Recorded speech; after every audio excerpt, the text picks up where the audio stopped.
Well, good morning, good afternoon, good evening, everyone. Good night to some of you. Thanks for joining us for the Tuesday Tirade. We have today a special guest joining us. We have the Script Doctor. How's it going, Script? It's going quite well, actually. How's it going with you and everyone out there in the chat? I think it's going fantastic. Tom is on his way. He's been delayed, but he'll be here shortly, just moments from now, I hope. And let's say hi to everybody out there real quick, and then we can get started. We're going to go probably about an hour today, guys. I think that's about as much material. We might go longer, but I think we only have about an hour to talk about things. And we're off and running. But I just wanted to say hail to Lord Thoth. Thanks for joining us today, my friend, and hail to Robert showing up and saying hello. He says, woohoo, CultureCasino, what's going on? Darius Munchausen is joining us as well. He's saying hi to others in the chat. We also have Willie Woodward, who says, hey, Willie, it was good to see you over on Lorena's stream just a few moments ago. And speak of the Midnight's Edge employee, Tom, what's going on, my friend? You started without me. I tried not to, but yeah, we went as long as we could wait. You know me, I don't like to be late. It makes me crazy. You know, that OCD thing kicks in. Don't like Blame Taco Bell. I do. I blame Taco Bell. Yo quiero Taco Bell. Anyway, man, so are we ever going to see that little Chihuahua again? No. Probably not. It's a bummer. Those were fun commercials. Because that was actually Taco Bell didn't own that dog. Somebody else did. And when they tried to get more money, Taco Bell's like, yo quiero no more. No mas. We don't want you any mas. No mas. All right. Well, anyway, hey, Machini 90 and Accidental Tourist, what's going on? Hello to you, my friend. Anybody else roll in? Oh, Keely Chow's here. What's up, Keely Chow? Everything going all right there, Tom? Yeah, just my morning was running behind. We had snowstorm last night, so everything was just running behind, trying to get some dinner and all that good stuff, and trying to get back here by 1. But I'm here. So. Hey, well, no worries, brother. Like I said, it's not a problem. I always told you, get here when you can, and if you can't, it's okay. I appreciate having you here though, every single week or as often as you can make it. And it's amazing that we have the Doctor of Script with us today. Runner, good to see you, buddy. Do better in school. Louvrian Imakara says, happy Tuesday to you. Good to see you, Louvrian. Let's see. Oh, Terry Rose is here. Greetings, all you consumers of information. That's right. Yeah, and like Darian Munchausen says, it's racist to be on time. You racist mofos. No, you're supposed to be early. Yeah. I demand you to be here within 20 minutes of start time. No, I really don't care. I mean, we have. What do you mean, you people? What do you mean, you people? God, that's such a great. You can't do that movie again. You can't, at least not in the current climate. Maybe eventually people pull their heads from their rectums. We'll see. Diablo Dame says, hail to the fine gentleman of the panel. Hail to you, Diablo Dame. And I love your new icon. That's freaking awesome. Tom is YouTube. He moves at the speed of stream. That's true. Tom is YouTube. Tom, you're on everything. You've been on. How was TF Toxic Femme last night? I didn't get a chance. Wasn't bad. Okay. So Roof Korean it's like says the Kevin Bacon of YouTube. Kind of. Yeah, kind of. Oh, yeah, absolutely. Kevin Bacon. Yeah. What was that? Was that 6 Degrees of Kevin Bacon? Yeah. That was so much fun because you're like, there is no film that you couldn't get, 6 degrees beyond Kevin Bacon on. It was really funny. So, Roof Korean says there's a Reddit group called Wall Street Bets. They bled a bunch of hedge fund managers on GameStop stock. Rumor has it AMC is next. Well, actually, we're going to talk about AMC in a little bit, and I can imagine they will be really well bled. They are going to be bleeding like a stuck pig soon, even after raising over $1 billion, like the story that I covered yesterday. Man, Atlantean, thank you, my friend. $10 super chat just to say hail culture. Well, hail to you, Atlantean. It's good to see you, my friend. Thanks for coming in. I appreciate the support, man. And I can't wait to hang out with you, hopefully on Thursday at La Gaming Lounge, along with my friend Runner here. Judicon says, hail, Casino. Hail to you, Judicon. Good to see you. We have Critizable the Cray saying, hail, Casino. Critizable. Good to see you. I've seen you over on Mines. I'm glad you're over there now. I see a lot of you people moving over to Mines right now. And I'm going to start posting videos there like once or twice a week that I'm not posting on YouTube. I'm going to see how that monetization works out. We're going to play around with their monetization and see how it goes, since you can monetize immediately there. Hail to you, Parrothead. Good to see you, my friend.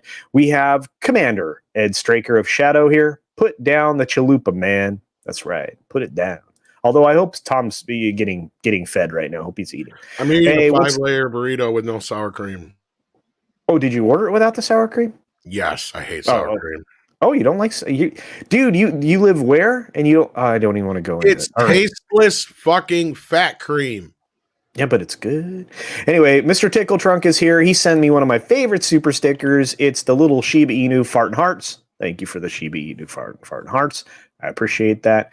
I'm fine without the Chihuahua. Bear Dog, on the other hand, Bear Dog is taking a nap. I fed him. I took him for a walk. I fed him. He's out, which is good for purposes of the stream anyway. See, look at you guys. Punctuality is racism. Time is a construct of white supremacists. Yeah, maybe. I don't know. I denounce white supremacy. I also denounce monster supremacy. Well, aren't you both another monster? Anyway, beans all right. Tastes like shit. I'm sorry. World peace is achieved through tacos, and yes, tacos lives do matter. I don't know. We always talk about tacos somehow, at least during one of my streams every week. And that's because tacos are fucking awesome. They are. Well, I eat tacos once a week, guys. The boss makes tacos once a week for supper, and let me tell you, fantastic. Gotta love it. Look at this. How does Untitled Spider-Man movie come out before Doctor Strange? How can it be out before Christmas and we don't even have a name for it? Tom, this is in your wheelhouse or script. If you have an answer, it won't be out before Christmas. It won't be. Yeah, it won't be. Yeah, Philip, I don't see how it could. Who said that the Spider-Man movie's coming out this year? They're filming it right now. if it's part of the automation that some studios have with their IMDb, then it's probably just something they forgot to update. I would say, because as far as I know, I don't think it's supposed to be out till 2022 or 23. I think it's supposed to be the first summer of 2022 because Multiverse of Madness was scheduled this year. Yeah, and I don't think that's coming out till the beginning of next year now. Yeah, everything's going to be pushed back. I think the next Spider-Man one will probably be a closer for the summer at the earliest of 2022. Damn right, Parrothead.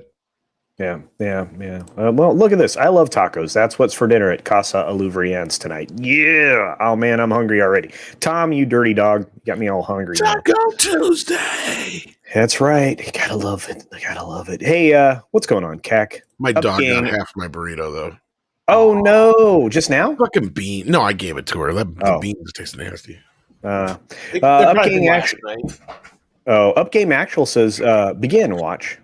I used to work there. I know how they do shit. Up King denounces burrito supremacy. I don't know. Burrito Supreme sounds really good right now. Watch it be called Untitled Spider-Man. Well, maybe so. All right, guys. Well, thank you all for popping in the chat. I really appreciate it. You guys are great. I love the solid support we get every single week, and I think we should dive right in. This one's going to be really boring because the first one, was Homecoming. Mm-hmm. Then it was Far From Home. Mm-hmm. This one's called Spider-Man Homework. So it's just work from home. Just pretty much, yeah. It's Spider-Man doing Spider-Man shit from home, calling out. Like, if it wasn't for this pandemic, I'd come out there and spider kick your ass. That's right. You socially distance and stay home. You should be okay. He's wearing a mask. Well, he's fine, but there ain't no crime. Yeah. Yeah. Oh boy. Yeah. If that were only true. There's a lot less probably than normal. But yeah. Hey, there's some weird stuff going on. That's for sure. But let's dive into Doc Ock. Drat. He's not wearing a mask. Yeah. Yeah. He's got web shooters. You can just web a mask for him up on his face. Oh my god. That is what the third movie will be. Spider-Man will just be policing random people on the street who aren't wearing a mask by webbing them in the face so that they have a face cover. Until he kills somebody. Yeah. Well, that's actually a problem because if depending upon how dense the web is over your mouth and nose, you could end up suffocating pretty easily. So, all right. Well, since the AMC thing is already out of the trunk, we might as well unpack it ourselves and take a look at it. And they got some money. They did. Yeah, they did.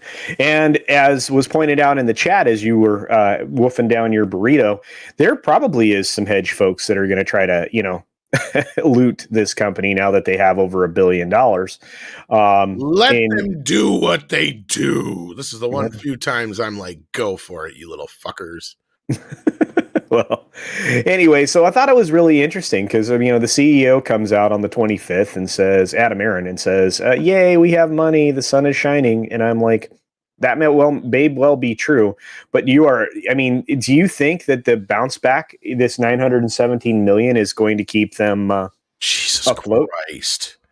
God, that's way Jesus Christ. No, I don't. Because AMC, why are we giving a bunch of money to the Chinese motherfuckers? What the fuck? Yeah. China's got lots of money. They could just give it back to AMC. No shit. Why aren't they bailing themselves out? Fuckers. That's almost $1 billion for them bastards. Fuck that noise. Well, let them die. So they got 500 Shatner meme in there. Let them die. Yeah. They should. But 506 million from equity. Then they issued $164 million worth of new common shares, which are going to be worthless in about 2 years. And then they got commitment letters for financing incremental debt capital for 411. So over $1 billion. Yikes. And that's, my friends, is how one government steals from another government. Yeah. Grand thefts. Yeah. And here's the weird thing. They are ripe to be looted. I mean, if what, I can't remember who it was in the chat, but I think it was probably Roof Korean, said, they could be looted of a lot of this cash. I don't know. Where's Mitt Romney or whatever when you need him? This stuff makes me crazy because this was the time to weed out the theater chains, the theaters that were not sustainable. And they're putting this in a position to let it live on for another 18 months, maybe. What do you think, Tom? Because do you think, well, the day and date stuff, the only people that are committed to this day and date idea is Warner Brothers. I mean, you're getting carrying Wonder Woman. I'm surprised if they have. Yeah, I don't even know, to be honest with you. I haven't been out to a theater now for quite some time, but they're open here. There's nothing to show, or there's nothing new to show, and a lot of people, have gone back to the once closed drive-thrus that are in my neck of the woods. So find it really weird, Roof Korean, yeah, that's what it was. Around here is independent theaters. None of these theaters are AMC's or Oh wow. Okay, I did not know this. Okay, so I got this the other way around. I'm sorry, Roof Korean. I misread what you said. The Wall Street Bets Reddit crew is buying the stocks and forcing the hedge funds who are trying to close GameStop and AMC and taking stocks away from China. Interesting. Good. Okay, well that's better news. I was hoping it was the other way around. I was thinking this is going to be really, really bad. Gives AMC money while there's lots of people in the USA that are screwed. Yeah, that's bullshit. That's what pisses me off more than anything. It's like, okay, fine, it'd be one thing if you're saving a bunch of American jobs, but this is like this. Go check out our China, our video on how China is involved in AMC. Yeah. Oh, it's a good watch for sure. Yeah. Oh, and this is for you to say, Tom. You must say this. Greetings, my excellent friends. Thank you. Sometimes I have to say it when you're not here, so I'm glad you're here. You have to dial one number higher, William. God, I love Carlin. I miss him so much. So let's look at it this way. If this buys AMC 18 months, do we have AMC in 19 months? They'll be here, but they shouldn't be. Right. They shouldn't be. Like, honestly, and I'm not saying theaters should close, but AMC is bad news. They are part of the reason we're in the situation we're in right now, because the independent theaters have been washed away, and that's when Hollywood didn't have such a foothold on the theaters. Like when the independent theaters were more, because look at them right now. Those are the ones that are thriving. I just typed in Wonder Woman 84, and within over 100 miles radius of me, in the 4 theaters that is playing, like I just said, none of them are an AMC, none of them are Regal or any of the other chains. They're all independent theaters. Yep. So no Cinemark, no Regal, no. Cinemark, yep. Wow. Cineplex Odeon, you know. Anyway, all right. Well, honestly, I'd be like, you know what? Get rid of this shit. You wanted to, because didn't they take away the deal to where studios can't own a theater anymore? Yeah. Why ain't the studios fucking paying for this? Yeah. That's what I said. What, a year ago? Script now? I think close to a year ago. Yeah. Yeah, it was. Yeah, we were talking about it in March, I think, Tom, if I remember right. You want to know what? Take your bailout money you just got, Hollywood, bail out the theaters. They're your lifeline. No, you want to pretend they ain't no good for you and they don't exist. You want to treat them like a nasty hooker until you want them. Yeah. Well, their survival money that they were throwing out there, they said they needed $750 million to survive. AMC specifically. So they got a ton more. Yeah, exactly. They now have over $1 billion. Fuck. Must be nice. Yeah. Yeah. I have problems with this. And right now they're in the whole 100 million. So I guess I can see why I still ain't even got my lousy $600 bailout myself. Oh, wow. But AMC's getting $1 billion. Yeah, I don't qualify for any of those monies. So I haven't seen it yet. I have no idea. My kid got his, but I haven't got mine. Yeah. A script, what do you think? I mean, where are we going to be in 19 months? Where's AMC going to be? Are they going to be closing theaters? Or are they going to be humping for more money? What do you think? I think in 14 months, they'll be asking for more money. Okay. Sooner. I just think that's the case right now. Like, it's great that there are other investors that are trying to buy up the stocks away from China and whatnot. But again, that's still money going into China. So, I mean, it's a bittersweet aspect. Yeah.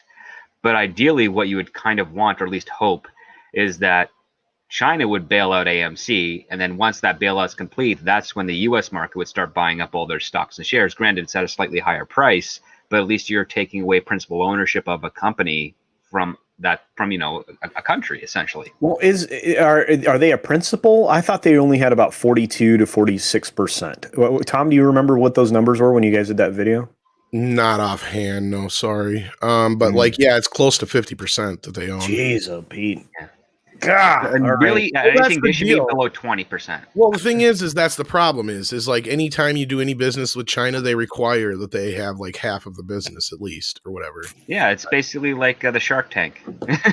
But that's kind of what they do. Yeah, but that's kind of what they do in their country. I mean, if you do a business in China, ask Disney. Disney is over a barrel when it comes to 2 theme parks. It used to only be the one in Shanghai that they built for some unknown reason. And And, the other one in Hong Kong was relatively free of a lot of those things because of the previous deal prior to it, being constructed. Well, but wasn't it built like before the 1997 reintegration? yeah, I believe so. Yeah, so it was technically a private at that point. Yeah. Yeah. Well, guess who just took over Hong Kong?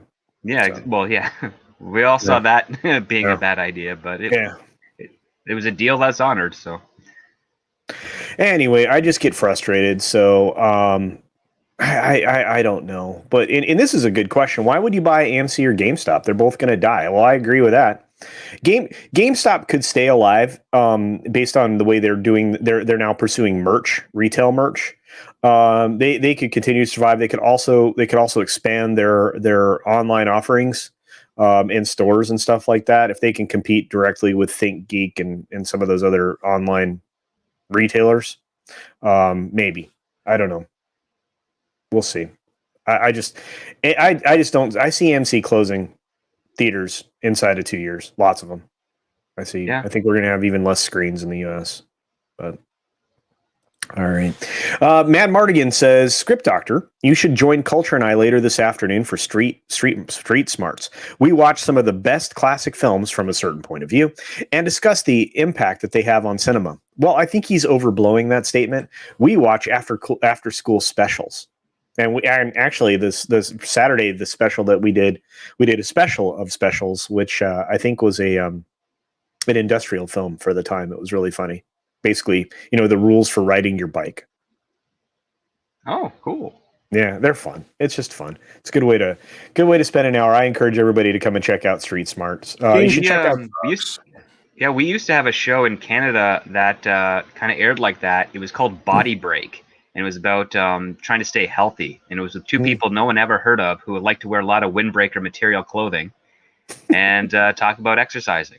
And it was pretty funny. In fact, they were hired a few years ago to help advertise the Santa Clarita diet, where they were massacred by a zombie. It was quite funny. Wow. Okay.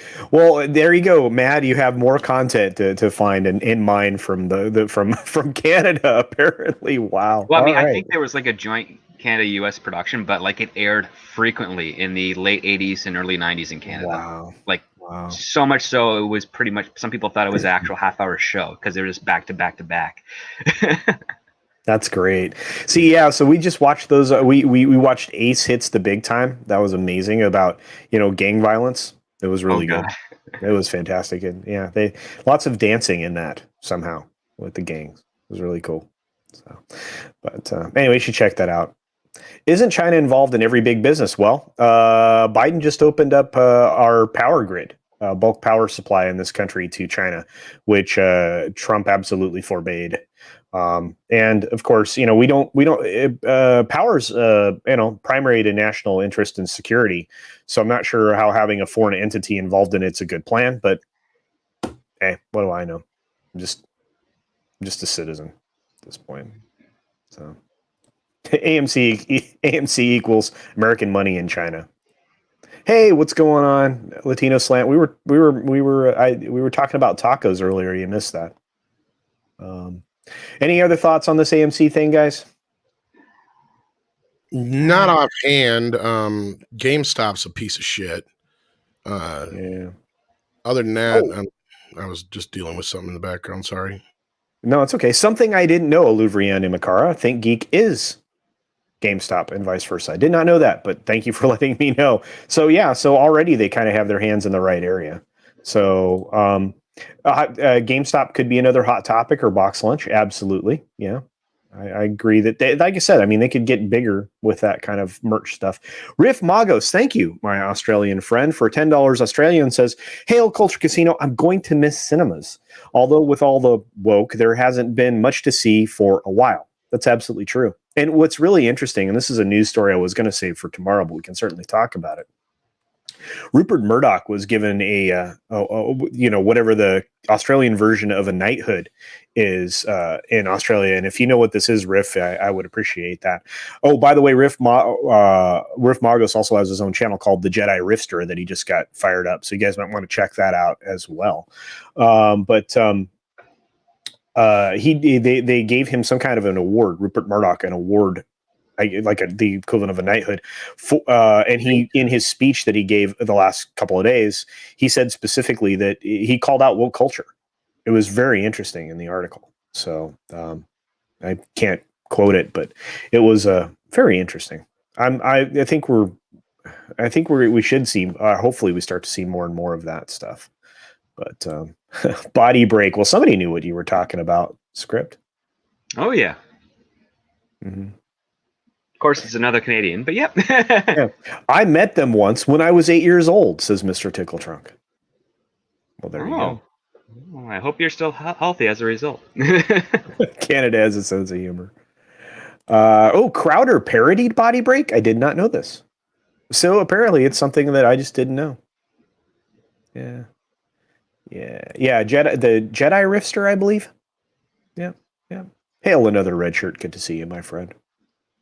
All right, so this is a story that I absolutely I wanted Tom to be here for. I couldn't do it otherwise, and it's because it's very, very important. And I needed Shatner to appear. So, let's talk about this. Screen Gems has officially, has nabbed this film with William Shatner, Gene Smart, and Christopher Lloyd. It's called Senior Moment, and in it, Shatner is a retired test pilot, and so it's supposed to be pretty good. Tom, have you heard of this project? What's it called? Senior Moment? Yeah, Senior Moment. Yeah, with It's the first I'm hearing about it. Yeah, so it looks like it's going to release in theaters and on demand in March. So, but Christopher Lloyd is Shatner's best friend in it, and it looks like it could be interesting. I did not know he was doing this, but it's all about it's a feel good kind of a comedy, dramedy. I don't know what you call them anymore, but yeah, didn't that seem like an interesting thing? Didn't even know he was still doing stuff. Oh yeah, Christopher Lloyd. Yeah, Smart. Christopher Lloyd. Christopher Lloyd was in Niagara Falls a little over a year ago, filming doing a movie. Oh, really? What was it? Can't remember. Oh, all right. Well, so it shows you what I know, but I'm glad that he's here. And Shatner, do you have anything to say about this project at all? I got paid pretty good. I guess. Otherwise, I wouldn't have done it. I'm not cheap. That's right. Hey, are you gonna write? You gonna write and you gonna write any more poetry and do a poetry slam for everybody? Hickory dickory dock. CBS can suck my cock. Okay, thanks, Shat. And I'm gone. Appreciate it, man. All good poetry ends with, and I'm gone. It does. Or something like that. Yeah. You've been throwing fire in Twitter lately too, dude. What's a Twitter? Okay. Anyway, thanks for popping in, chat. Appreciate you. Yeah, I'm pretty excited to see this film because, like I said, I didn't even know it existed. So I'm like, oh, well, this will be fun. You got two people that I absolutely love, and Gene Smart's pretty good. So I'm looking forward to it. I'll watch it and I'll let you guys know what I think. But it's not coming out till March, so I guess we'll have to wait a little bit. Yeah, everything. Actually, let's talk about this. We might as well. Disney's putting a lot of stuff, their legacy, on the chopping block. Script Doctor and I were talking about this backstage before we got started. I really don't understand what's happening now. They're putting some form of agenda in front of everything that they've stood for a very long period of time, and it's terribly disgusting. Frustrating. Changing the storyline for the Jungle Boat, gutting Splash Mountain in the States to replace it with a different storyline, because it's inconvenient to have to explain Song of the South to people, and what the film was actually about, since they don't actually show it to anybody. It's terribly frustrating.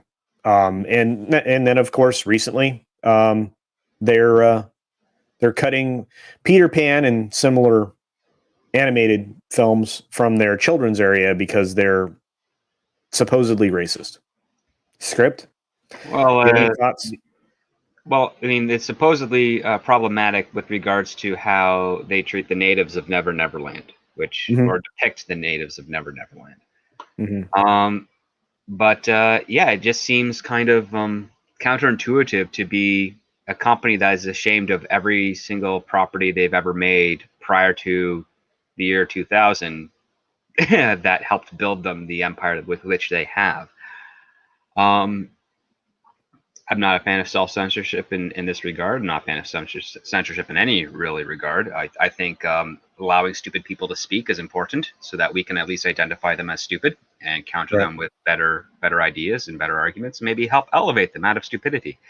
But this is just there's a number of people, legacies within Disney, that are very upset by this, I'm sure. Yeah. And I suspect that if on the social side of things we get a little bit closer to a traditional behavior of interaction with each other, that yeah, a lot of heads are going to start rolling because you don't run away from yourself, which is what Disney's been doing for the last 10, 11 years, pretty much. Yeah.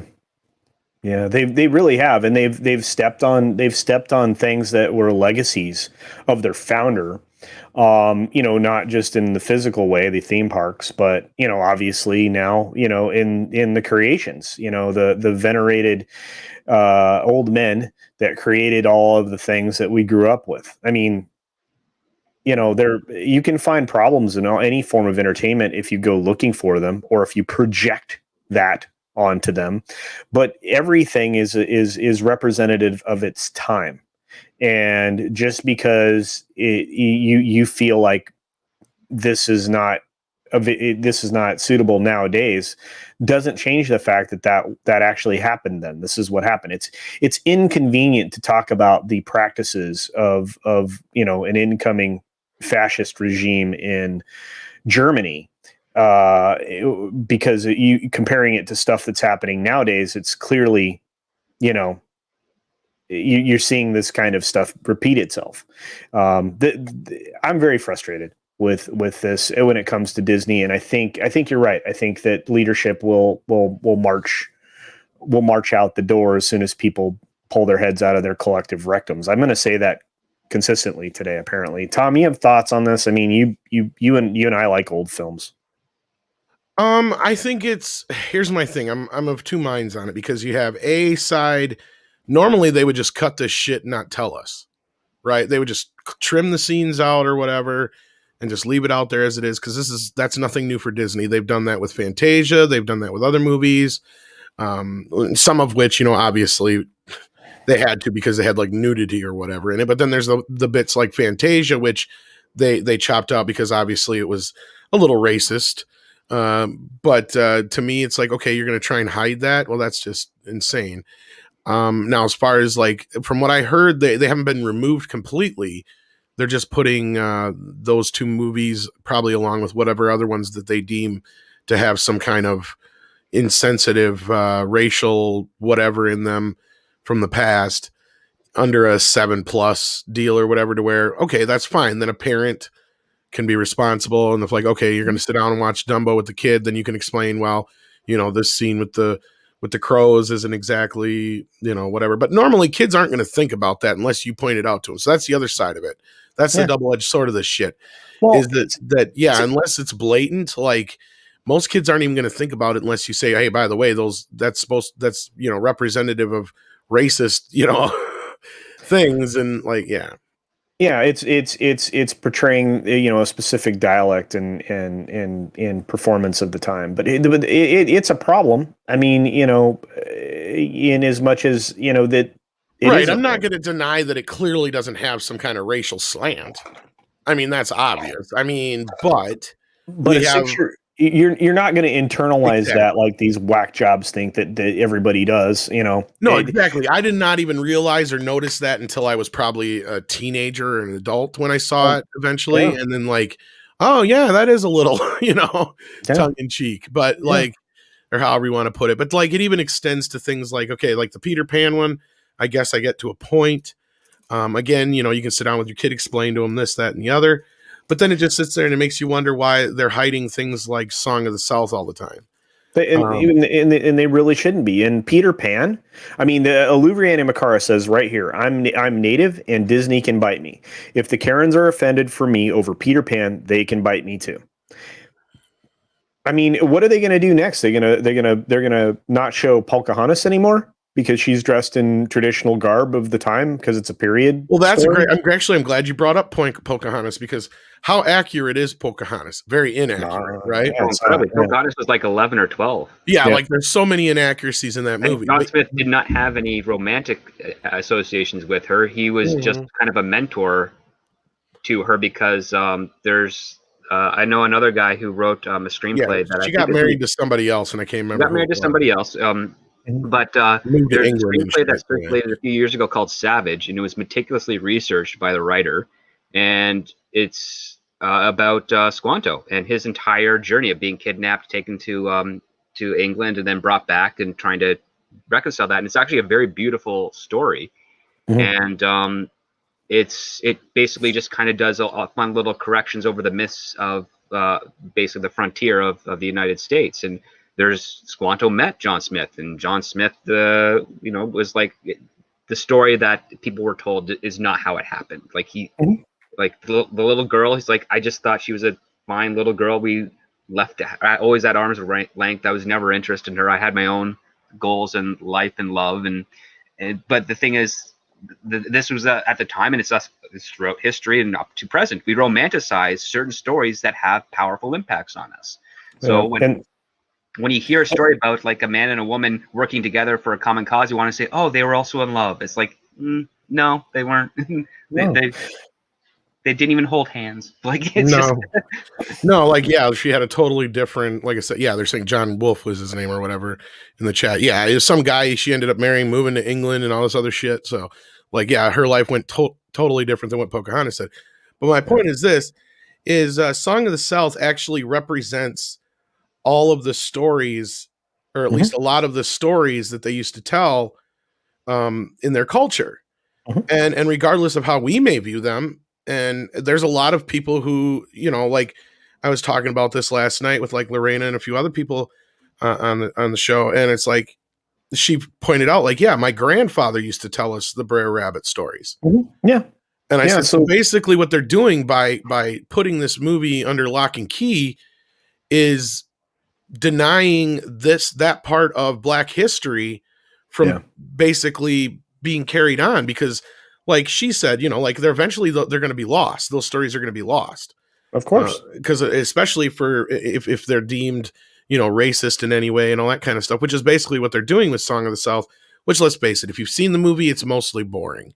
There's some questionable shit in it. Don't get me wrong.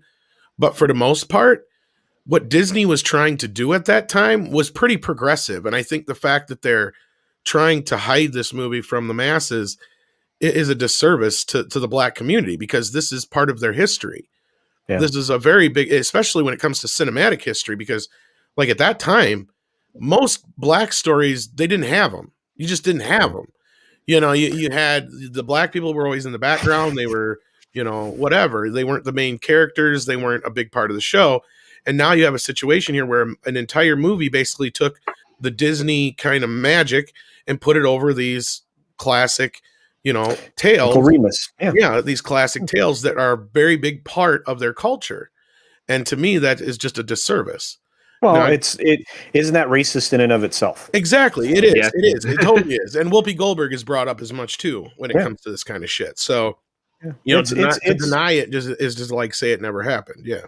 Yeah, I mean, and the person that was responsible for writing the books about Uncle Remus was incredibly,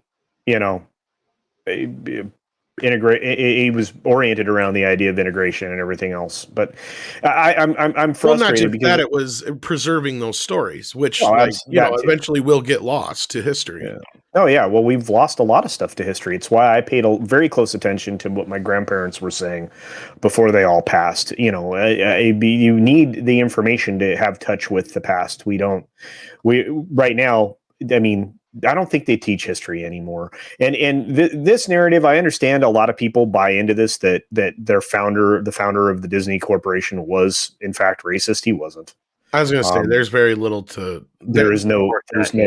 Yeah, and I mean, you can go back in time, and he had very close relationships with people that were, I guess, African Well, that's what I American. was just saying. If anything, Song of the South proves that he's not, because even though it may have racial undertones to it, the intentions behind it were not nefarious. They had completely, genuine intentions to get these stories out there, and imagine the blowback that Disney might have even faced at that time. Yeah. I'm sure he faced some kind of blowback. Well, Disney was pretty much on the verge of collapsing if he didn't create Disney World. Well, and the Song of the South was a huge part of that too. I remember when he had announced Disneyland, but that only did a little bit. But when he did the announcement that he's buying up all this swamp in Florida and making Disney World the most magical place on earth, huge investment, huge risk, and because he did it, Disney forever has a cash cow, because a tourist trap is what never fades, really, pretty much. Like, you've got Coney Island still makes, well, I mean, before the pandemic, Coney Island still made money. World's Fair still made money. There's tons of little places throughout the United States that they don't really evolve much, but they still attract people. But the one thing that Disney did is, like, we're going to add new theme parks, we're going to add new things, we're going to keep the old stuff around. Minor investments that have a huge payoff, and that's what ends up becoming the foundation for the studio. Yes. Other studios started to fall in line, like Universal created their theme park when they realized, oh crap, we're going to run out of money. Yeah, and they did an excellent job of taking the California idea, putting it in Florida, and then distributing that around the world, because Universal has a theme park empire as well, just not as well known as Disney. So, and again, Disney's doing its very best to go from being the gold standard to falling behind Universal again. So I'm frustrated. I mean, it's just a back and forth. I remember when in the late 90s, Disney was kind of considered a medium studio at that time. Yeah. Well, I mean, Eisner had led the charge back up the hill, right? And then he fell out of favor, and we ended up with what we ended up with. And then Iger became the buyer of IP. Yes. And Cheapskate is doing what Cheapskate does, cutting and killing everything off and allowing it to be killed. I don't like the guy. Don't like it at all. But good question here. Did you guys, neither of you see Raya and the Last Dragon trailer that dropped this morning? No, I have not. Yeah, I haven't had a chance. I saw it dropped. I haven't seen it though. The what? I've seen Raya and the Last Dragon. Yeah, that trailer dropped this morning. I'd seen clips going back a ways here now, and I don't know. We'll see what happens. So, man, I'm way behind on the chats, guys. I'm sorry. Oh wow. Hey, thank you for the super sticker, Jake D. Appreciate that. I have to assume it's a Doomicorn. I will say doom for you, my friend. So, did I miss anybody else in the super chat form here, guys? Oh, hey, Terry Rose, somebody like me. I watched the opening video, ABC. Disney told the railroad president that he owned the Disney Railroad. Subtle, but it is in the video. That's kind of cool. Okay. I'm not sure what that's referring to. Well, because Disney actually owned a lot of the attractions and things that were actually in Disneyland outright. There was a way that he manipulated things tax-wise. He did that throughout history. In fact, one of the ways he went about purchasing the land for the Florida project was underneath a lot of subterfuge. He used what some people refer to as a CIA playbook in order to form his own entity within that state. He formed essentially the Reedy Creek Development District, and that essentially became a municipal area that he could manage in any way he saw fit, unlike in California, where he's governed by all kinds of entities. So it's in California, does he technically own, or does the company technically own the land outright for Disney? Yeah, and not only that, they've got like their own police force and all kinds of other shit. In Florida, they own it outright for sure. No, they own everything in California, and they continue to buy up. Right now, they have some holding companies that are purchasing houses in the Walnut area neighborhood, which is just west of Disneyland proper. Beyond the power lines, because they relocated those power lines as part of building out California Adventure, the second theme park that they built there. The boutique park that was supposed to go where the Toy Story Land parking lot is, that has been abandoned twice now. So, because originally that was going to be boutique and feature much bigger Star Wars plans. So anyway, I don't want to jump over all of that, but that's where we're at. So, but yeah, I've seen that video multiple times, Terry, and other videos, including the all of the time lapse of the construction of the park and everything. Because believe it or not, that was a very well documented construction in the 50s. So, is it the best dragon story ever? Quite possibly, Robert. You'll have to gauge for yourself. Jake D's like, one of these days I'll do something else to throw you off. If you don't throw me a Doomicorn sticker, I'll be very, very disappointed. Mr. Tickle Trunk for $5. Tickle Trunk. Wow, can't talk today. For $5 Canadian says, how do you guys feel about the USA's largest export? Its culture. You think number one worldwide because of the great Karening? Yes. Yeah. What do you guys think? Do you think since we're now conceding our culture to the crazy humans, do you think Japan's going to lead the way going forward? Never know. Possibly. No idea. I mean, Japan has some things that are quite popular with the youth, but quite adverse to the mainstream and the elderly. So it's going to be a struggle if that's the case. But every country's main export is its culture to some degree. I mean, that's kind of actually. That's actually the final stage of a natural form of globalism, when all countries kind of reach a very close level of technology and infrastructure with their countries where they're basically all self-reliant. The export's going to be cultural things like cultural food, cultural stories.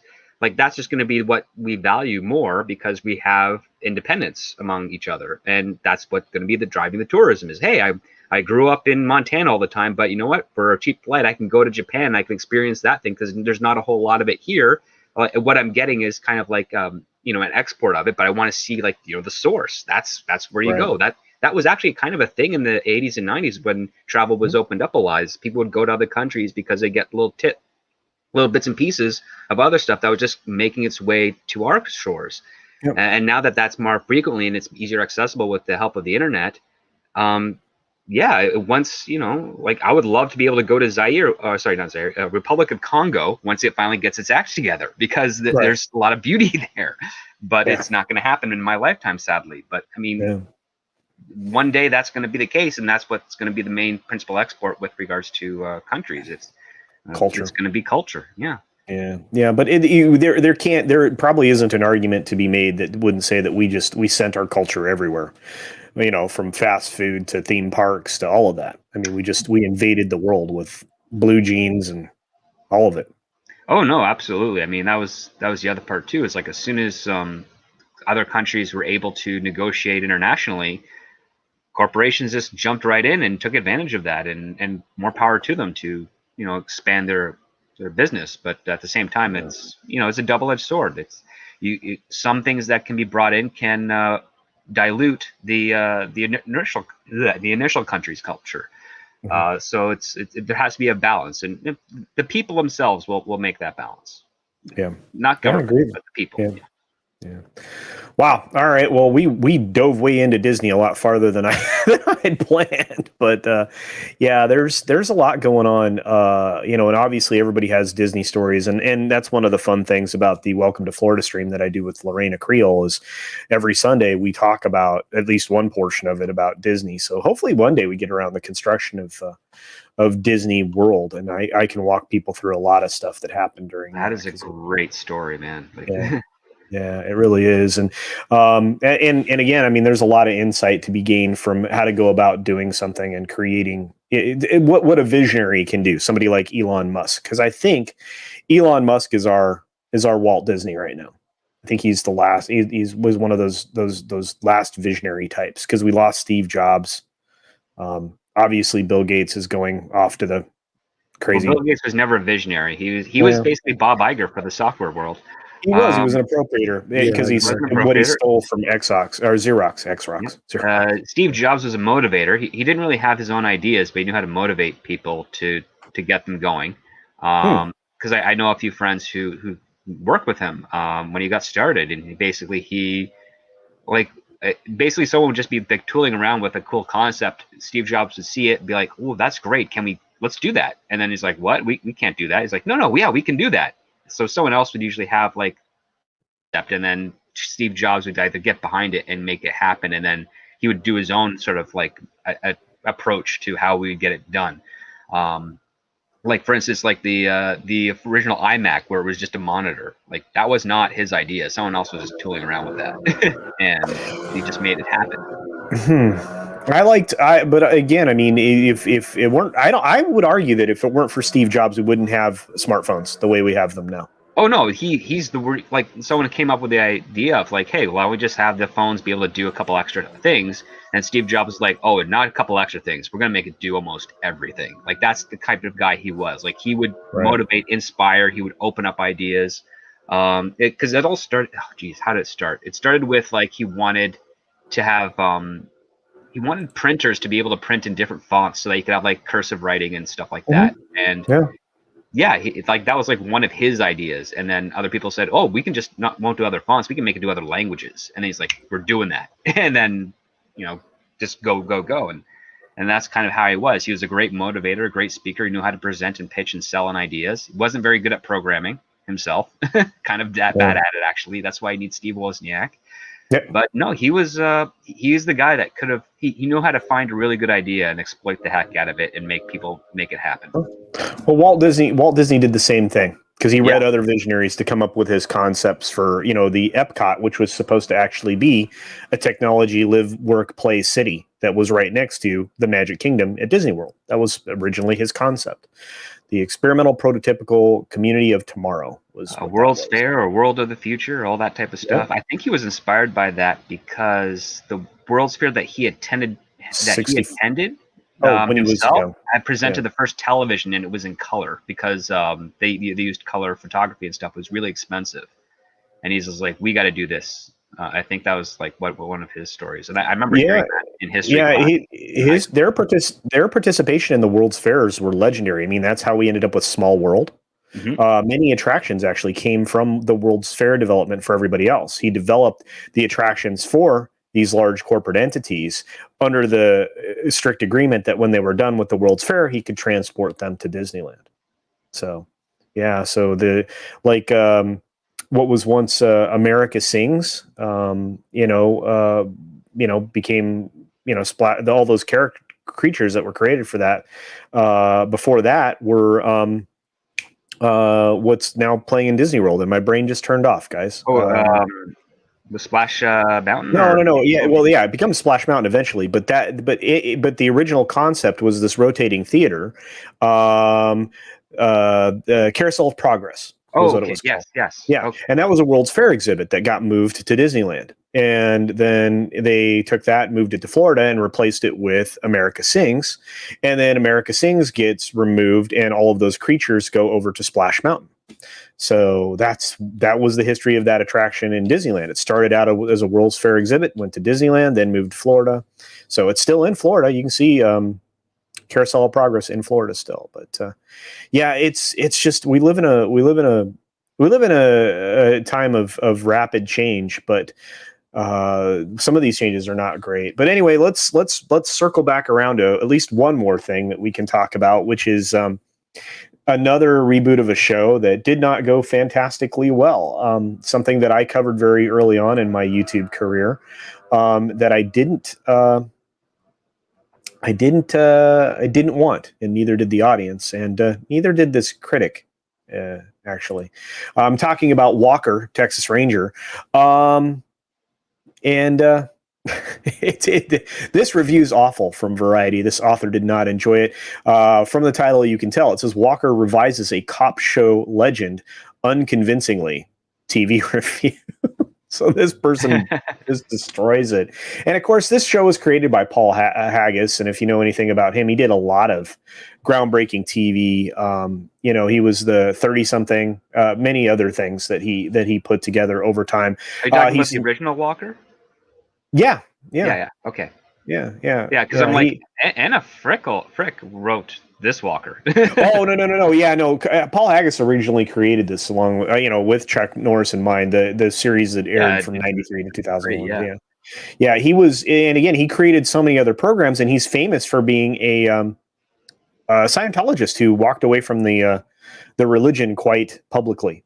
Yes. And yeah.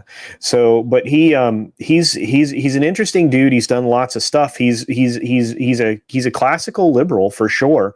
But he wrote this show, which is about a rough and tumble, martial arts expert that's featured Chuck Norris, who's iconic in the role. And this thing was a dumpster fire from the word go. They took the guy out of Supernatural, Jared Padalecki, and put him into Walker's boots. And the pilot, which I believe you've probably read, script, was terrible, and the portrayal of the character is absent. They essentially they've made Walker a father that walked away from his kids for 2 years. After the death of his wife, because he was widowed. Interesting side note: his actual real life wife was cast as his dead wife to play flashback scenes for this show. Yeah, there's no subtlety there. No. I wish you were dead. Yeah, well, and here's the other thing. I mean, here's the thing. This is the second time this has happened. I mean, Jared Padalecki met her on Supernatural, and she became a recurring character. How convenient. So anyway. Well, that's what the CW does. They think it's cute and funny when they bring spouses into the shows, regardless of whether the spouse can act or not. They just do it because they think it's cute and funny, and it's rarely the case. I don't get it. I mean, every time I overhear like, oh yeah, this guy's husband's gonna, or this girl's husband's gonna be there, or this guy's wife's gonna be, and it's like, why? What's the point? Like, like they have their own work, and yeah. It's weird, and of course they race swap other characters that were on the opposite side of things with him, like his new partner is female and all those other things. They do bring in some really talented actors in some other positions, people that I have enjoyed watching over the years, but they just do nothing with it as far as the story. And this is everything I had heard about it is coming, true. I'll read from this very quickly because I think it's very telling. If the pilot's family scenes feel somewhat directionless, the work scenes feel incoherent. Walker savagely beats a suspect who slanders his late wife and who strikes first. It's a burst of emotion made physical that the show presents as relatably as conceivably possible under the circumstances, but it is still a moment of ugliness whose ramifications Walker isn't built to bear, because it doesn't, regardless, there are problems with the way the show's written. I don't know how anybody could enjoy it, so I guess we'll have to find out, but I don't know. Script, do you have any other thoughts, since I think you read the script? It's pretty. I mean, it's a CW show. It's got a star from a legendary production from the WB, which now became the CW, which is Supernatural. So it will hold on to those fans who like it for the superficial aspects of Jared Padalecki, because I guess he's a good-looking guy. What have you? But yeah, there's a very lack of quality, and on top of that too, I mean, you're doing a reboot to a show where you don't need to. I mean, it just doesn't need to be done. If you want to do a follow-up to Walker, there are other characters within the original series you could actually age up and have them do it, and just change it to another character, Texas Ranger. I mean, and then you just have it be a spiritual sequel, if you will. You don't even have to refer to the original characters. You're just following that one, that maybe that kid that was in the series for a little bit, grew up and became a Texas Ranger themselves. or in a different Cordell area of Texas. Right. Or Cordell Walker actually ends up taking over his friend's bar who had died. Right. And he ends up, being the person that they go to for, advice or an occasional or an every once in a while, once a season team up or something. There was a lot that could have been done to try to do exactly what you said, create a spiritual sequel. But they definitely, I think they hired the wrong brother to play Walker. I think that, but again, I mean, Padalecki probably wanted the gig. He got, and his representation got it for him. That would be my guess. Another bad father story. Yes, of course. We're looking at just tropes like crazy. I don't know. I have nothing good to say about Tom. Do you have anything to say about Walker? Probably not. I was never like into the original show all that much. I mean, I like Chuck Norris just fine, but I mean, to me, it's just another one of these. You're gonna try and recapture something of the past that, pretty much most of the main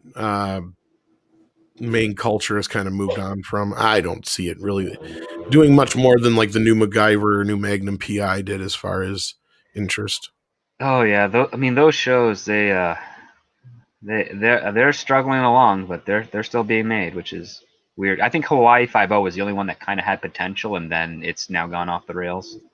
Well, again, I mean, some of that was because the primary actor there, who was in a short-lived show called Moonlight, I think, he's a very good actor, but he has a substance abuse issue, and so during like one of the early seasons, he had to take time off to deal with the substance abuse problem, of course, and then Khan's son got injured on set very early on in the show and struggled with, the same kind of back and, limb injuries that his dad did throughout his, career.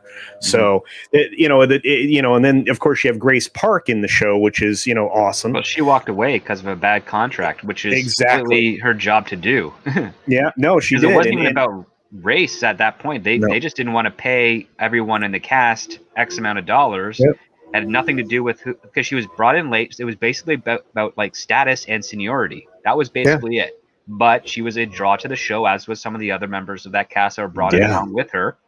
And she felt like if I'm a draw, I should be getting the same as everyone else. And she was one of within her rights to negotiate. Yeah. And she was one of the best parts of that show, arguably, if not the best, for the first couple of seasons. So, yeah, that was disgusting and distasteful to me as well. So I don't know, but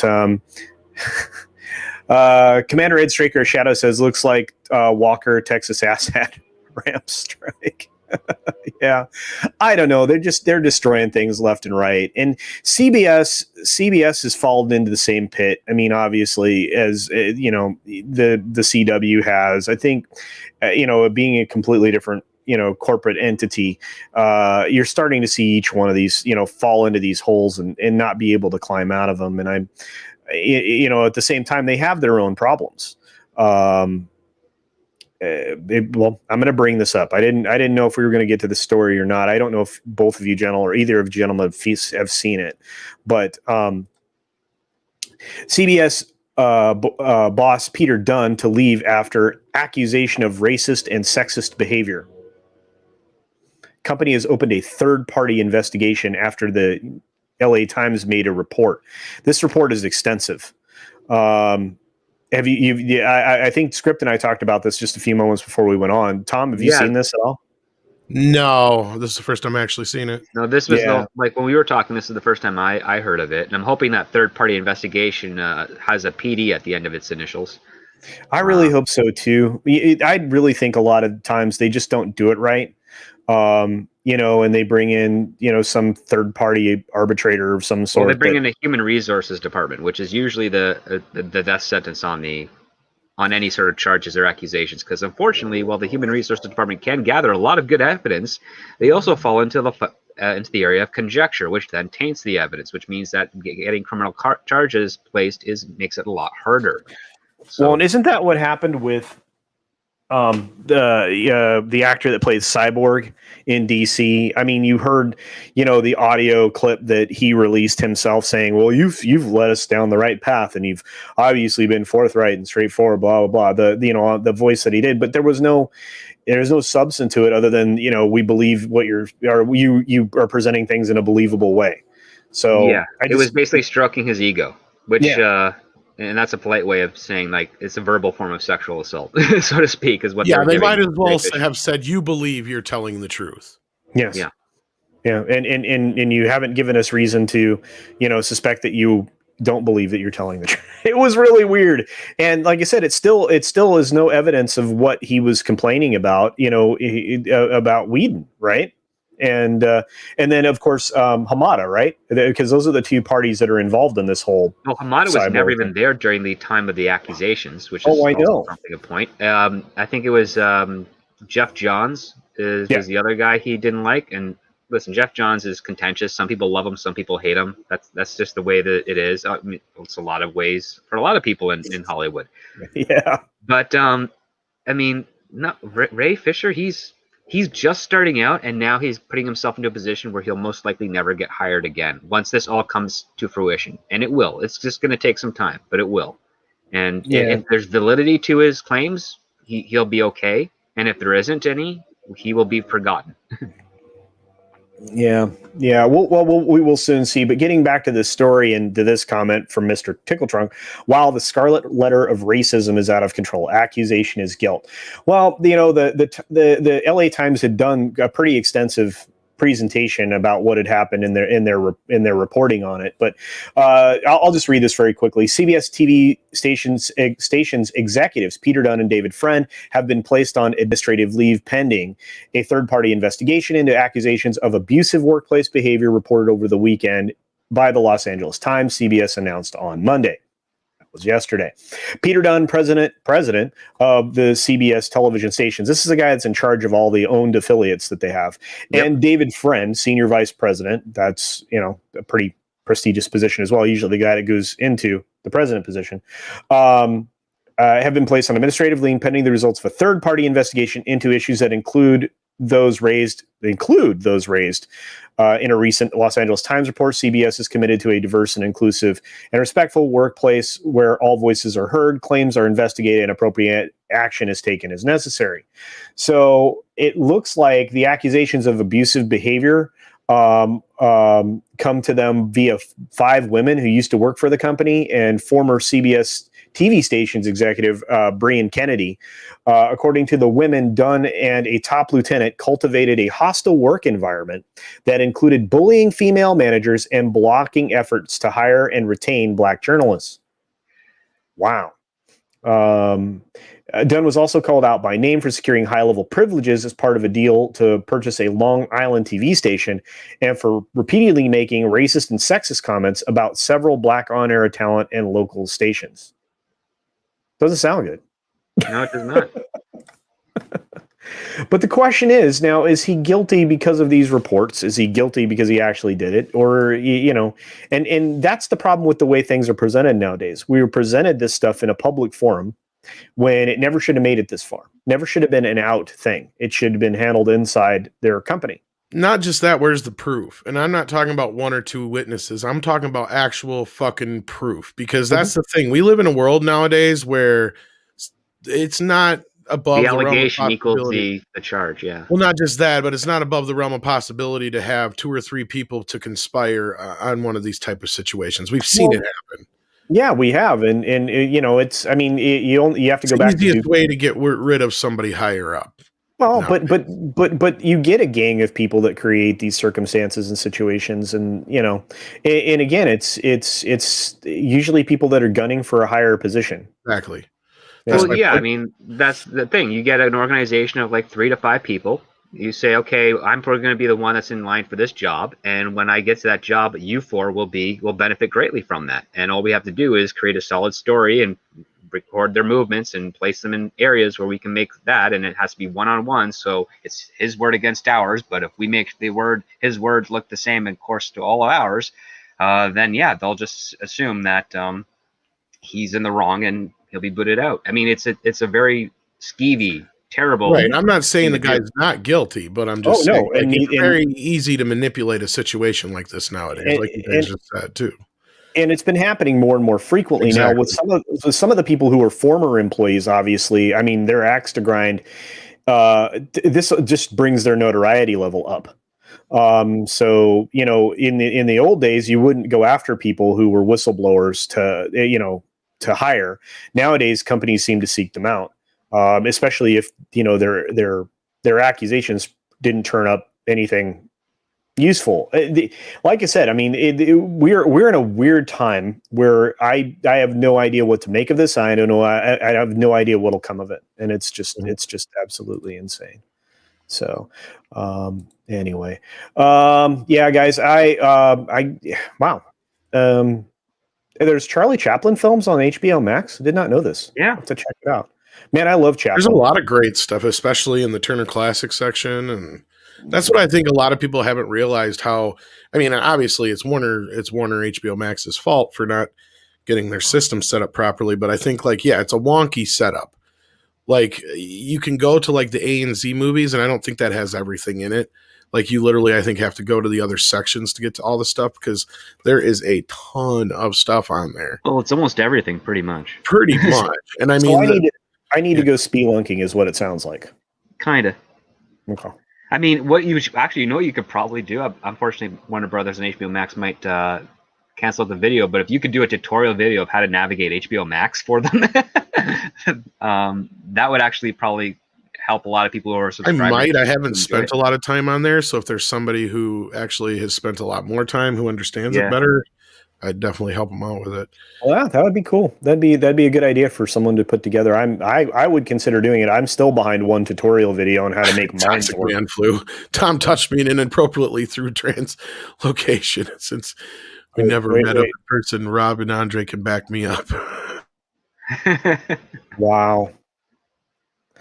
I like Godzilla. What can I say? It's not my fault. Speaking of Godzilla, that trailer hit. You guys talked about it extensively yesterday. I was in the chat, of course, because I'm usually doing that when I'm editing. I'm listening to you guys, or if I'm working, I'm listening to you guys. You still feel really good about this film? Tom? Yeah, for the most part. I mean, I'm afraid it's gonna. Too many people? Yeah, too many people in my monster movies. And that's my fear too. Script. Do you have some thoughts on it? I haven't seen the trailer yet. Just little clips and stuff on YouTube. Just haven't had the time. Like yesterday, I was up late and then I went to bed and then I woke up at like 3, and then so I missed a lot of shows and content. So I've been catching up, but I've also been doing my real work stuff as well. Yeah. So I'm a little behind on that, but I'll probably take some time to check it out. I mean, I wasn't a fan of the last few Godzilla films. I like the ones that are straight out of Japan. I got all the classic ones on VHS and some DVD. Yeah, I look the legacy films too, but that's just me. Like I said, Donald, too many humans in the trailer. Yeah. Yes. You don't need anything more than to say this big monster is going to fight this big monster. Go see the movie. That's all you need. Yeah, you're going to have 3 major fights. You're going to have, Mecha Godzilla show up in the end, and it's going to be great. Mecha Godzilla's got to be the bad guy, right? Like it'll be great. Like that's what I liked about the first Mecha Godzilla is like the only time of human stuff you'd really get is the crew trying to operate Mecha Godzilla, and I'm like, I'm fine with that. Oops, wrong thing. Canadian credit card. Sorry. That trailer is so stupid and so good. It's a B movie. Well, it's going to be a fun B movie with some pretty decent effects. But again, I mean, they're hiding a lot of CGI artifacts with darkness, in my opinion. But yeah. Let's see. Mecha Random Godzilla. I would never want to fight that. Let me tell you, dude. I'm scared of Mecha. Probably good. That'd be a scary monster. The CGI looked great. Again, Jake D, like I just said, they're hiding a lot in darkness. They Well, really are. the shot on all the stuff during the day, though, on the aircraft. It's all right. Well, wasn't that the problem with the second Godzilla? Is that most of it took place in darkness and nobody really could see it in the theater? Not really. I don't remember anybody bitching about that part. The first movie, I remember everybody bitching about it cutting away during the good parts. Like it was always from the human point of view, which is cool for the first few shots. Because, like I said, Gareth Edwards is really good with showing the scale of something, but you can't just do that through the entire movie. After the 1 or 2 times you do it in the begin with, you gotta give us something. You gotta let us have a little money shot. Well, yeah, that comes down to Gareth Edwards is primarily a special effects director, not much of a filmmaker yet, but he's learning, and I'm wishing him the best. And I do like the first one, but I did feel a bit bait and switched with the whole, we thought what's his face was going to be the star, Bryan Cranston, through most of the movie, and turns out probably would have been better. Yeah, I would agreed with that. You mentioned one of my favorite, Breaking Bad stars, but Odenkirk is in a new film called Nobody, Mr. Nobody. Yes. And it's from the John Wick people. Yes. It looks freaking amazing. Did you see the trailer? I haven't seen the trailer, but I know a little bit about it. Not much I'm allowed to talk about, but yeah. Oh my God. It looks so incredible. I'm so excited for that film. I hope it's that good. I really do. I hope it's very John Wickian. It looks very John Wickian. And yeah, Jake, I know that there are scenes that did look okay. I don't know. We'll see. Again, my expectations for CGI right now are very low. So I'm just hoping I'm wrong. But there was some cool stuff in the trailer. So, but anyway, guys, is there anything else you guys want to cover before we wrap up? Because I really don't have any more to talk about, unfortunately. No, I think I'm good. I'm good. Yeah. All right. Yeah. Yeah. Oh yeah. The new Mr. Nobody looks amazing. I got some new soundtracks in the mail. So. Oh yeah, there you go. Music for your ears. All right, my friends. Well, thank you very much for coming on and joining me today. I appreciate it. Script, I'm glad you had time today. This is a rare treat. Too. I appreciate it, my friend. Tom, as always, thank you very much. I'd like to say thank you to everybody out there in the chat. You guys are amazing, great, wonderful, spectacular, awesome, and I appreciate each and every one of you, like you wouldn't believe. We'll be doing the members stream on Saturday. For those of you who are members of the channel, that is actually going to be announced today on the community tab because that's what the poll ended up being. So Saturday will be the members stream, which means we'll all get together and talk and hang out. And I will have the time and everything set up there. Other than that, again, thank you all for being here. Be sure to take care of yourself, take care of others, wash your hands, of course. And until next time, bye.